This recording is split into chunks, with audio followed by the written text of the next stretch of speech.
Hello everyone, welcome. Thank you for joining us today for our third of our Graduate Employment Bootcamp sessions for our webinar series. If you happen to have a pen and pencil handy, that will be helpful for our process during today's session.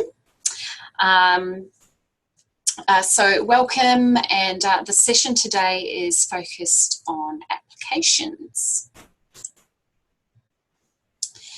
So what are we going to cover off on to today? So previously in the last two webinars that we've covered, we've looked at the introduction to graduate programs, what they are, the benefits for new graduates, how to locate these and apply for them, the process of recruitment, and then looked at some techniques to define your intended career direction, focus or specialisation in yesterday's webinar, identifying your key values, motivation and strengths, as well as your transferable skills. And a feature of that, or a particular technique of note, was how to write achievement statements using the STAR method.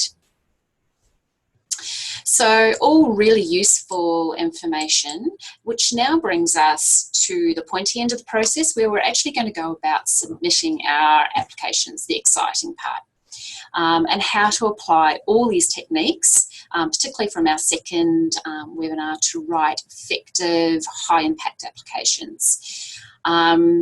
So what we'll be covering off today, looking at the mechanics of the application process itself, with our main focus today being on job search documents, how to write these, what makes a really good one and how it will stand out from others, what to expect during the application stage, and how to go about completing your online applications.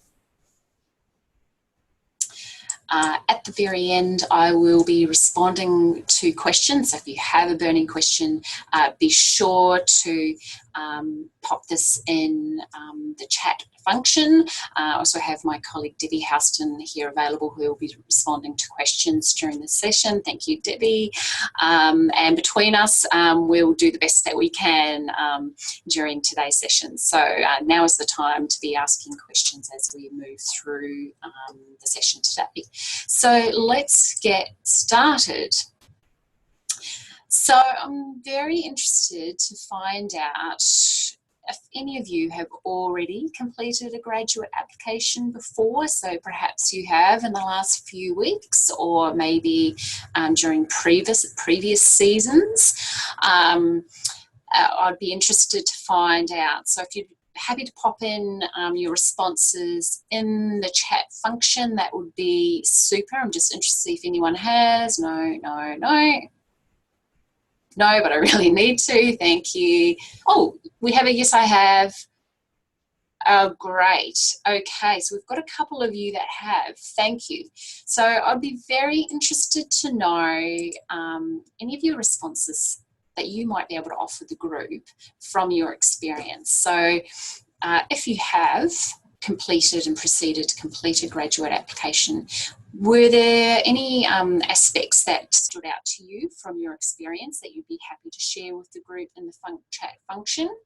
And maybe you might even have some hints or tips that you would like to share. So I'm just going to have a quick moment for anyone who would like to put any of their input into the chat there.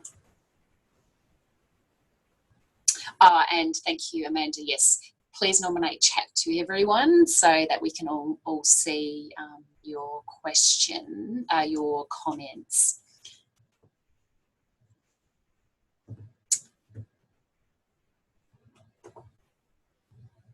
Are there any takers?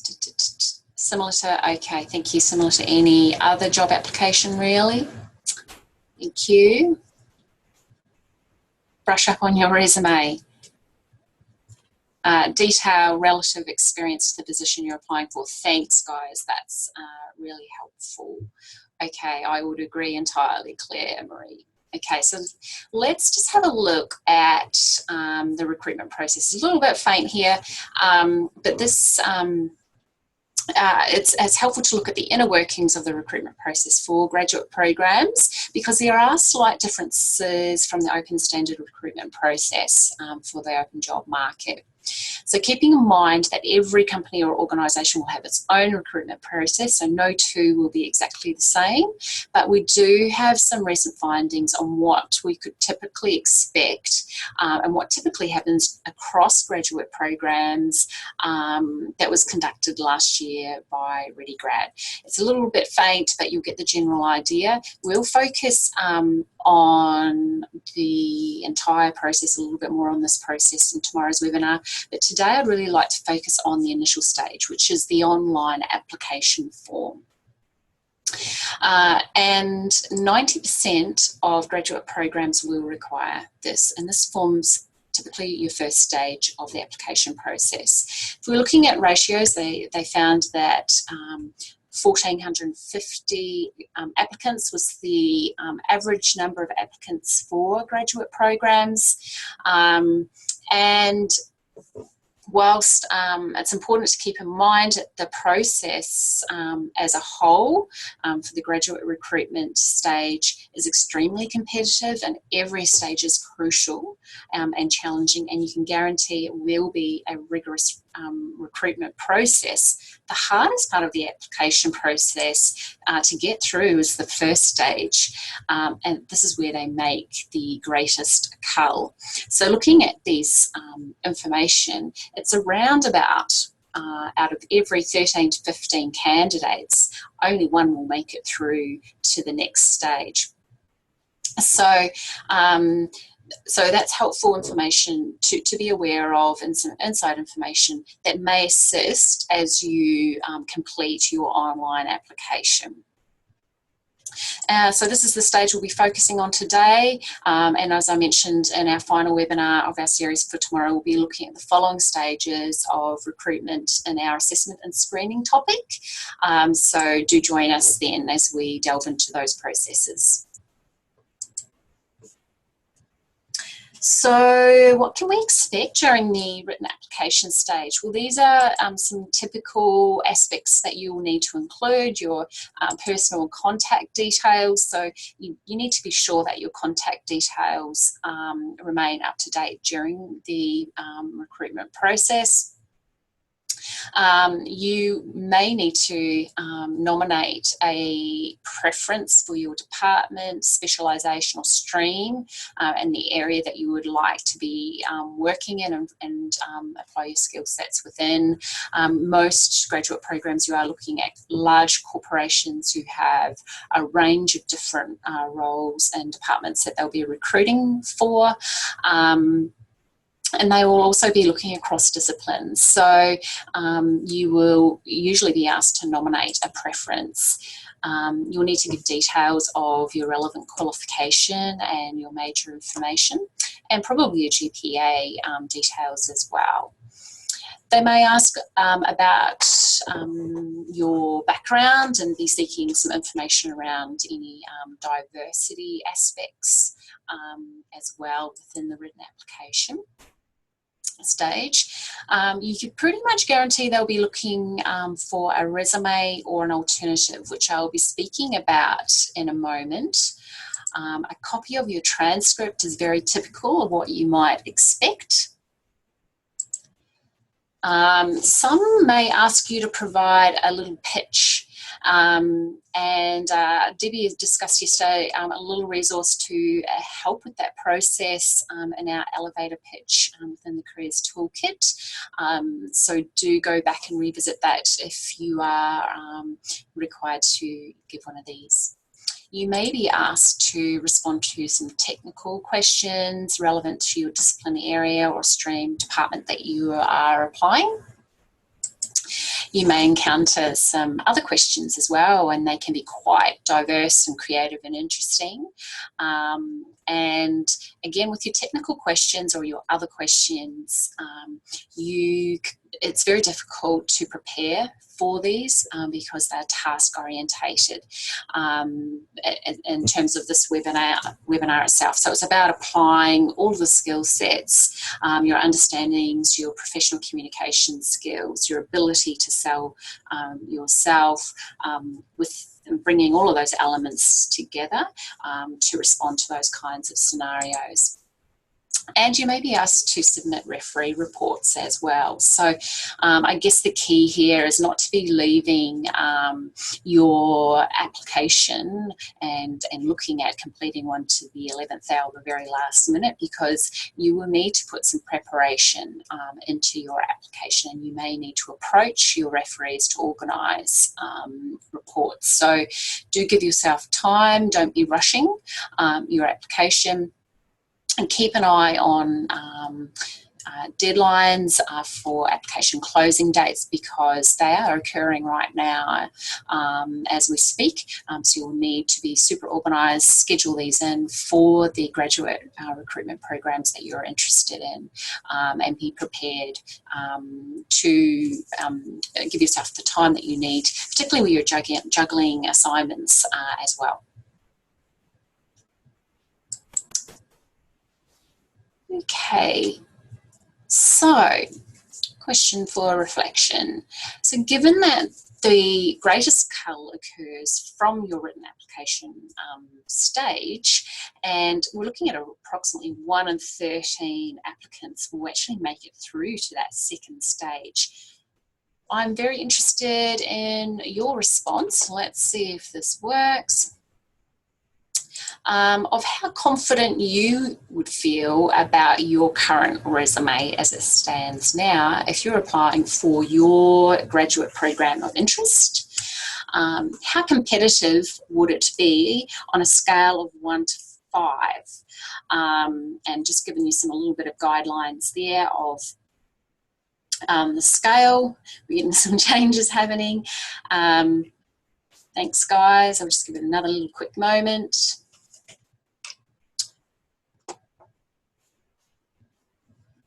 Okay, and I think we're just about have most responses. Let's have a look. Okay, I'm not sure if you can see those responses, but we had about 20% sitting on both a 1, low 1 and 2, which is fine. Most of you sitting in that middle comfort zone of feeling reasonably comfortable and confident that it could use some work, and this is where today's session may be of help, to help with just that final polishing. About 20% of you on sitting yourself on a 4, and we do have some high level confidence responses as well, so that's great. So just take on what is most relevant for you during today's session. Thank you, guys.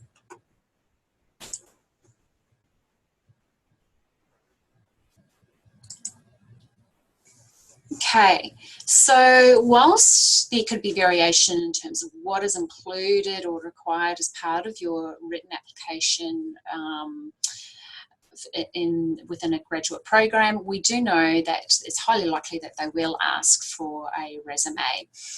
So the good news is, and that's what we'll focus on for now, the good news is that the craft of writing a quality resume is actually not that difficult. It's not rocket science. And if we're looking at what is a resume, it's good to think about it as a marketing document that represents you. And it actually forms the most critical document within your job search process. Your resume tells prospective employers exactly what you want them to know about you and why you'd be a good fit for their position. And it should advertise your skills in a really easy to read, logical and concise format. So learning a little or a few little tips and pointers and understanding the qualities that make for an effective resume will really help you along the way and undoubtedly support your progression through the recruitment process.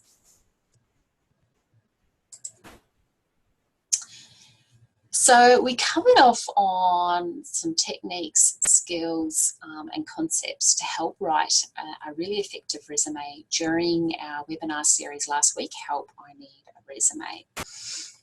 So I would encourage you to go back and review this if you haven't already. These will be uploaded shortly in Career Hub video resources. There's also a number of information sheets under our quick links that you'll find in our resume section. There's a resume builder if you're at those initial stages of writing your resume, and they'll put you really on a really strong trajectory as you start writing and polishing off your resume. So today we're going to focus a little bit more, expand and extend on this, and be looking at how we apply these skills and concepts. And a good way to do this is to compare resumes from and be thinking about it from the employer's perspective. Some of you may already have had experience of perhaps be participating in a recruitment process and screening applicants. If you have, that will have been very helpful experience for you to understand what will stand out for all the right reasons within a resume application from others. And there can be little traps that you can avoid falling into. And to avoid having your resume falling into that rejection pile instead of the maybe pile. So keeping in mind, that recruiters at this stage aren't looking for the best applicant. Their strongest focus is actually to eliminate those applications that aren't of the quality level. So it's about eliminating, because they have such large numbers that they're working with. And this is where some people fall into that trap where they actually eliminate themselves during the written application process. And so we'll be looking at today some things to keep in mind to help you not be eliminate or to self-eliminate during this stage, and to remain and move in, hopefully fingers crossed, all going well, into the continuing stages of recruitment. So let's imagine you're now responsible for the recruitment of a group of graduate accountants for a major corporation and their graduate program going into 2018. So you're selecting the strongest candidates from the written application stage by reviewing their resumes, and we'll focus on resumes for this activity. We'll spend a little bit of time on each slide, so do be ready to observe and look closely, and you'll be critiquing the things that stand out for you for each. So we'll be looking at 2 candidates or 2 responses, and feel free to put down your thoughts in the chat section of what you're noticing as a difference between the 2 resumes, what are standing out for the right reasons, and what may be perhaps the lowlights for things that you're observing. So let's have a look at candidate number 1. So this is the first page here. The second page of their resume.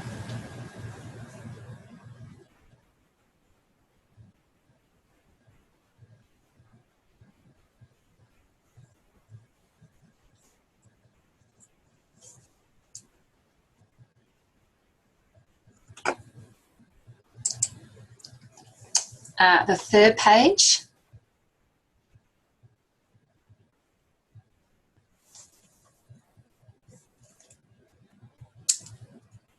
Okay, and now we'll move on to the second application.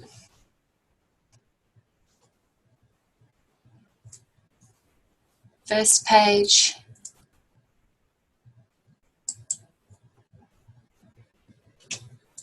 Second page. I'm just going to flip back through very quickly, but if you've got any comments of what your findings were, feel free to make some notes. Try and focus in on specifics if you can as to what stood out for you. Would be great to get your feedback.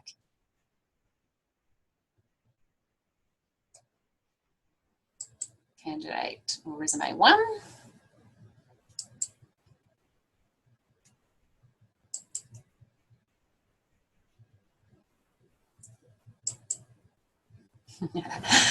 Liking the comments. Thanks, guys.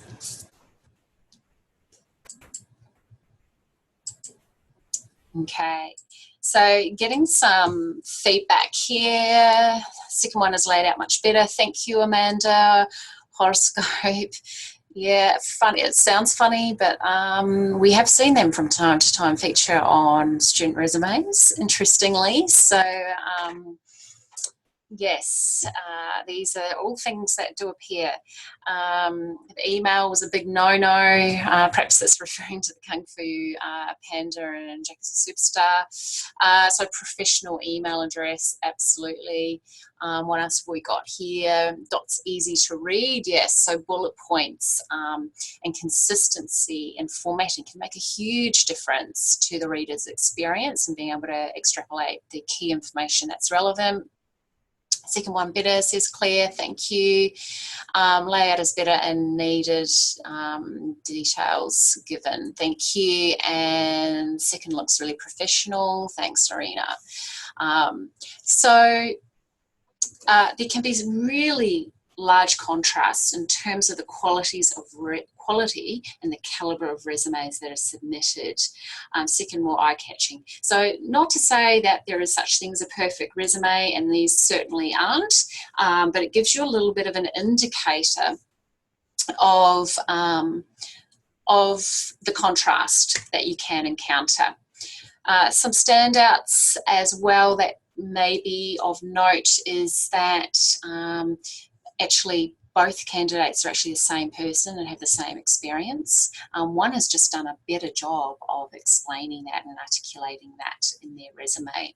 So it's interesting how you just simply by the way that we construct and format and present our resumes can give a very different impression of what it is that or our value position that we're presenting to employers. This first one here, Jack Black, has failed to actually really showcase his name. He's actually dedicated a whole page to his title, his name, and called it, and spent. You'll see that curriculum vitae is a lot larger than his name. Typically, we would refer it to as a resume or use the same terminology as the recruiters have nominated in their application process. Well, it's probably pretty obvious what it is, so you're probably best to actually feature your name rather than what it is. And your first page is your initial opportunity to impress your prospective employer, and you're wasting that if you're dedicating a whole page to a title page. So your prime real estate is on your first page. You want your key selling points to come through strongly. So on this second page, he hasn't really you would forget perhaps potentially what his name is. So we really want your name to stick in the recruiter's mind as they go through and make that connection between who you are and your resume as they move through. So it doesn't hurt to have your name on each page, and a good way to do that is perhaps in a footer, or and perhaps instead of personal information, Jack would have just given his name as a heading and made this his first page. A lot of personal information in this one, right? And we see this a lot, and you would not be including this. You wouldn't be including your date of birth, your marital status, your health status, your nationality, your village, horoscope.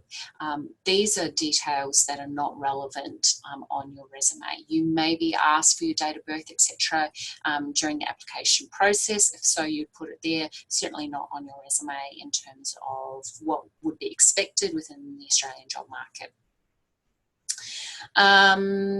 You'll notice here as well he's put an abbreviation for his initial undergraduate degree, which you just don't put abbreviations on your resume. You need to spell things out. He's put a GPA there, but he hasn't indicated what it's out of.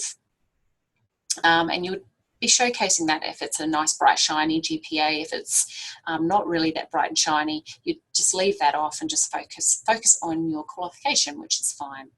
You'll see he's put a long, lengthy list of strengths as his next go-to section.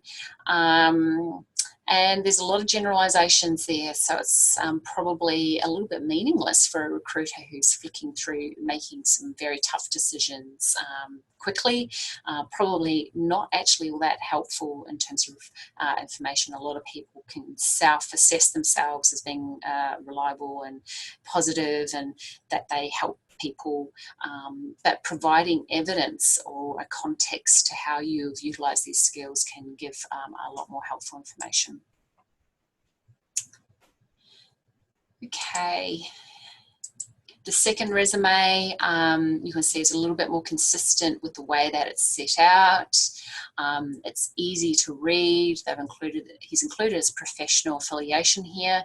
He's put his roles and the most key information first rather than the company or institution. So he's featuring his Bachelor of Accounting standing out, and then CQ University comes underneath because employers are going to be more interested in the qualification rather than the institution. And likewise with his work experience, he's really clearly articulated what the role is or was, rather than featuring the company, which he did in his previous resume, and it wasn't really that helpful for prospective employers to understand or paint a picture of what it was that he was actually doing.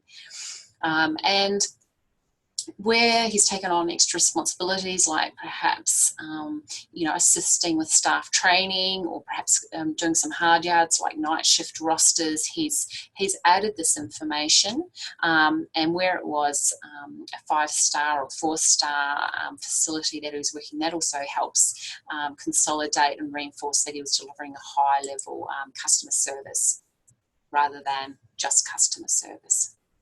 Okay, so thank you everyone for your comments, feedback and recommendations, but that can be a helpful process to be thinking about in regards to your own resume. So let's have a little look at some tips with the application writing process. You may find for some of the programs, they will ask you to nominate whether you'd like to submit and upload your resume, or perhaps choose to include or nominate your LinkedIn profile or account instead. And where this is the case, they'll be amalgamating your information from your LinkedIn profile in the place of an uploaded resume. It certainly doesn't hurt to ensure that your LinkedIn profile is up to date, looking bright and shiny and professional when you're going through the recruitment process anyway. Research indicates that approximately 90% of recruiters do a little social media online search for shortlisted candidates. So be sure to check that your LinkedIn profile is looking good, and there's 7 information sheets to help you with learning how to create a strong LinkedIn account that you'll find under the quick links section in Career Hub.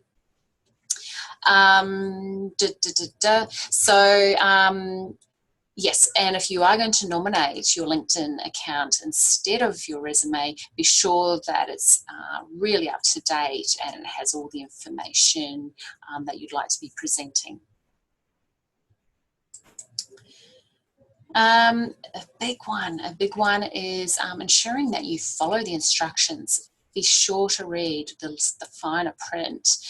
So they may nominate word counts or size of files is very common. So double check, triple check that you are following their instructions to the T. That's the fastest way for recruiters to cull applications is where they haven't followed instructions. So that attention to detail and following instructions and applying those is really super important during the application process. Have you included all aspects of the application? A lot of people don't, and they self-eliminate themselves purely on that basis. What about formats? They will usually list the format types for files that they can and will accept. Have you, in terms of your files as well, be sure to look closely at the file names that you've given, because they will come up on their information. So make your file names clear and relevant and up to date. So no resume 2016, put your name and resume, etc. And have they asked for a copy of your transcript? So ensuring that you've included all aspects of the application. Next little tip that a lot of people fail to do is to complete their research. So a lot of people are writing the applications for themselves, not thinking about their intended audience or employer. So it's really super important that you communicate and you're able to give the impression with your application that they are your employer or targeted employer of choice. You have chosen them specifically because you really want to work with them. And so learning as much as you can about that company is really important. And the good thing is they're not hiding their information. It's all out there. It just takes just requires a little bit of proactive research and time, dedicated time to find out that information. So you might be looking at things like the history of the company. How did they start? What's their story behind their organisation? What made them so successful? What is their focus? How do they stand out from their competitors? How big are they and where do they operate? What kind of services do they offer? What are their values? What are they about? Who are they? What's their culture? And these are really helpful aspects to be considering when making that match between or finding that congruence between your key strengths, values and skills and how they link in with your nominated organisational company of choice. Some other areas that you might investigate as well are perhaps whether they run community initiatives. Do they offer any awards, or have they received any awards? Do they have a social corporate responsibility program where they give back to community? So have a look out for things like, well, the key first go-to is their company website. Research and look through that website. Perhaps they have regular publications like e-magazines. For instance, CQU does with the B magazine. You might find something similar, or a newsletter regularly published by that company or organisation. Perhaps if you want to dig a little deeper, annual reports. You might even want to Google their recruitment process and see if you can get some further information. So often they may be recruiting for students from all degree disciplines. That's not uncommon. And this is where you're wanting to find that match between your what it is that you have to offer the company with what their needs are. You'll find some key words will stand out, or aspects that they really emphasise that they might be looking for in that recruitment process. And they could be things like teamwork or leadership. Perhaps they have a strong customer focus. Perhaps they're really results driven. Maybe they're looking for strong problem solvers.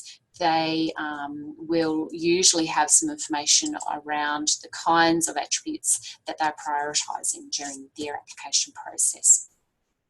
We spoke about generalisations in the resumes before. So one resume had a whole list of skills or attributes with nothing attached to them. So, but the second had actually made those connections. So if you can make those connections, and it's usually identifying what that skill is, and then by result or by evidence or by context. So thinking about all of your experiences, and that will help you paint that picture of your diverse experience and background and skill sets by making those links.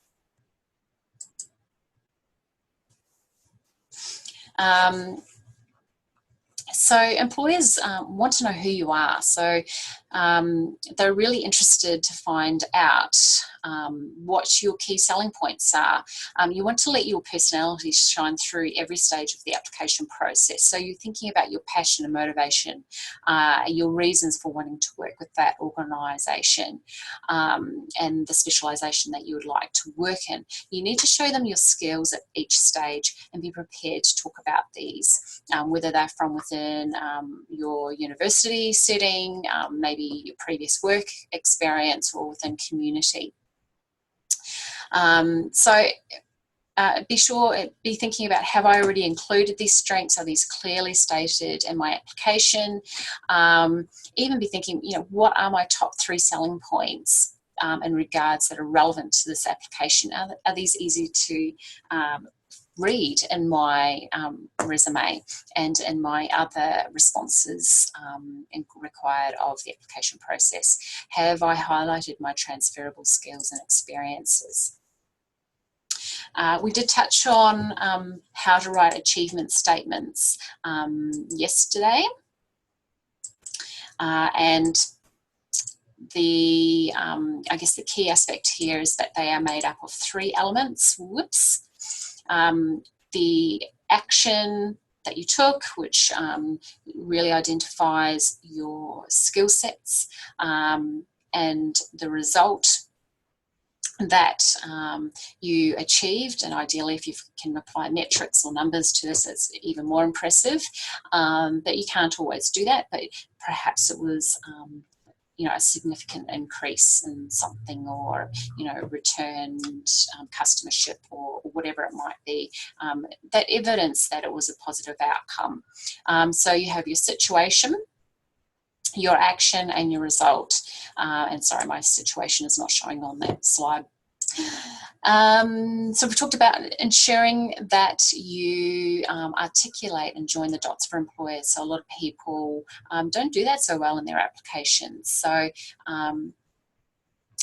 if you're looking and want to brush up in this area, do revisit the Help I Want a Job webinar, or yesterday's second webinar in our series, to revisit the STAR technique as a great way to do this. Next little tip is really checking your grammar and your spelling. This really lets a lot of people down, and research indicates that even one error can reduce your chances of moving through to the next stage by a significant 30 to 45%. So you're wanting it to be completely error-free, really important. Because the recruitment process for graduate programs is so competitive, often decisions being made between applicants are based on very, very small margins, because baseline qualifications and technical skills can be very similar or virtually identical in many cases for graduates around the country. It's important to be thinking about how you can stand out as a competitive applicant and amongst the stack of applications. So this is where perhaps what I'd call the theory of marginal gains can be really helpful to look at. And it's a concept that's often applied to professional sporting arena, where talent between world-class athletes can be really closely matched, and it can come down to a fraction of a second, in terms of a difference in performance and a chance to win a race. And so in the case of the Sky team for the Tour de France in 2012, this is exactly what the coach did. They looked at all the usual areas for making improvements, like diet and their training program, but they also looked at creatively at a whole range of other areas to look at or make small 1% gains. And so they're looking at things like having the crew members use hand sanitizer to avoid spreading germs, and everything to delivering personal comfortable mattresses for each rider to every hotel during the days of the races. So over time, this cumulative difference actually provided a really significant improved performance for their team as a whole and was a recipe for success. And so the same applies to your employability. All these small areas that you have been working on during your time of study and prior to commencing your study, your previous work experience, if you have some, in your previous experiences, transferable skill sets, all count. So don't underestimate all the other areas that you've been working on. Don't just focus on promoting your qualification. That's your starting point. Be sure to include your previous work experience, even if it was an entry-level roles. If it's overseas experience, do include it. Include all of those relevant aspects, any volunteer work. Those elements are really, really important to include, and a lot of people forget or underestimate their importance in the application process. Now, covering letters. Question is often, do you need one? Yes. If there's room to include and upload one, I would. Unless there is another activity that they've asked you to do where perhaps you would do something like provide your pitch, that would probably take the place of your cover letter. If you haven't had an opportunity to communicate specifically and target your application and why your skill sets match the role, and to highlight your suitability for that position, I would certainly use a cover letter. It's a really good way to introduce yourself in a conversational manner to the recruiter. It's your first opportunity to impress, and you can really target your application. Your resume is a little bit limited in terms of how you can specifically target. You would target your resume, but your cover letter is a lot more conversational and being able to pull out the aspects that you're wanting to highlight, your key selling points. So it plays a little bit of a different role. You're wanting as well to convey that you've researched and you understand their business, that they are your employer of choice. You have targeted and selected them, and your motivation and the enthusiasm to work for them is very high. You would highlight your key skill sets as well within the application cover letter.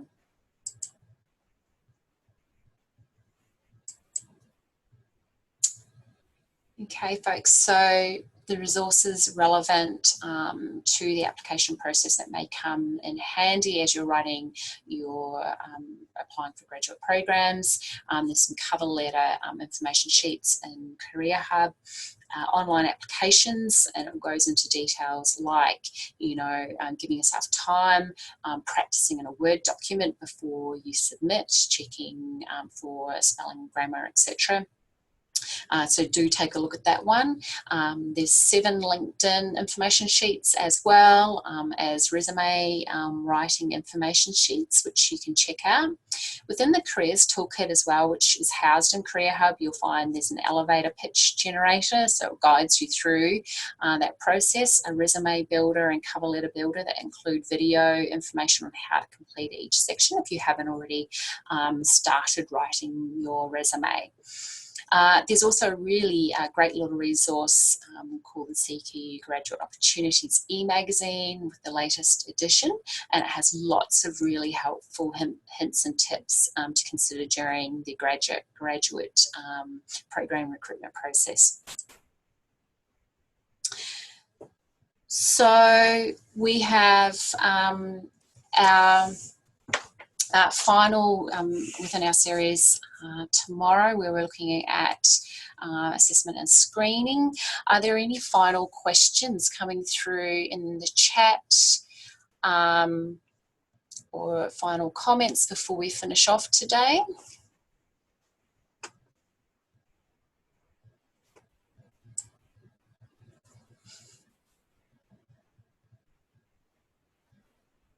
Yeah, some good feedback. It looks like those have all been responded to. So good question. These will be loaded up, these recordings, in Career Hub at a later date, possibly in the next week or so, so keep an eye out for that. Keeping in mind that many graduate programs are coming to their, getting very close to their closing dates, so do keep an eye on those. Okay. I think that will bring our webinar to a close today. Thanks everyone for your participation and attendance. All the very best with your applications. We wish you very well, and do join us tomorrow for our final session in the series.